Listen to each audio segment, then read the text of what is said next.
తెలంగాణ రాష్ట్ర ముఖ్యమంత్రి రేవంత్ రెడ్డి సారు ఇక మీది మోటార్ల అయ్యాల సొంత ఇలాకా మహబూబ్ నగర్ లా పర్యటించిండులా. మరి ఆ పర్యటనల సార్ ఏం చేసిండు, ఏం మాట్లాడిండు ఓసారి చూద్దామా?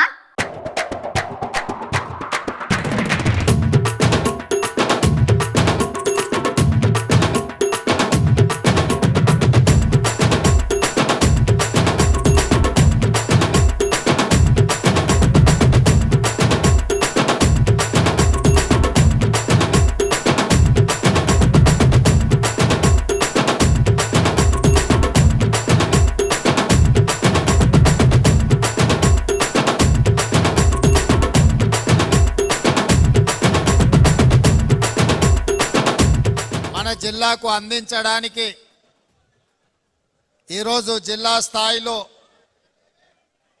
ఉమ్మడి కలెక్టర్లను, రాష్ట్ర స్థాయి అధికారులను,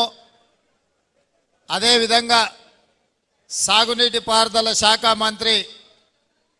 ఉత్తమ్ కుమార్ రెడ్డి గారిని, వైద్య ఆరోగ్య శాఖ మంత్రి జిల్లా ఇన్ఛార్జ్ మంత్రి దామోదర్ రాజనరసింహ గారిని, మన జిల్లా నుంచి మంత్రిగా మొదటి నుంచి ప్రాంత అభివృద్ధికి కష్టపడుతున్న జూపల్లి కృష్ణారావు గారిని, పార్లమెంట్ సభ్యులు డాక్టర్ మల్లు రవి గారిని, 14 శాసనసభ నియోజకవర్గాల శాసనసభ్యులు అందరూ, అదేవిధంగా ముఖ్యమైన జిల్లా స్థాయి అధికారులందరూ కూడా ఈరోజు ఈ సమీక్షా సమావేశంలో పాల్గొని తెలంగాణ రాష్ట్రం ఏర్పడ్డ తర్వాత 10 సంవత్సరాలు ఒక నిర్లక్ష్యానికి, అభివృద్ధికి దూరంగా ఉన్న మన ఉమ్మడి పాలమూరు జిల్లా సమస్యల పరిష్కారం కోసం ఈరోజు సమీక్ష కార్యక్రమాన్ని తీసుకోవడం జరిగింది. మీకు అందరికీ తెలుసు, నేను కొత్తగా చెప్పాల్సిన అవసరం లేదు. మనమందరం కొట్లాడి, మీరందరూ కష్టపడి,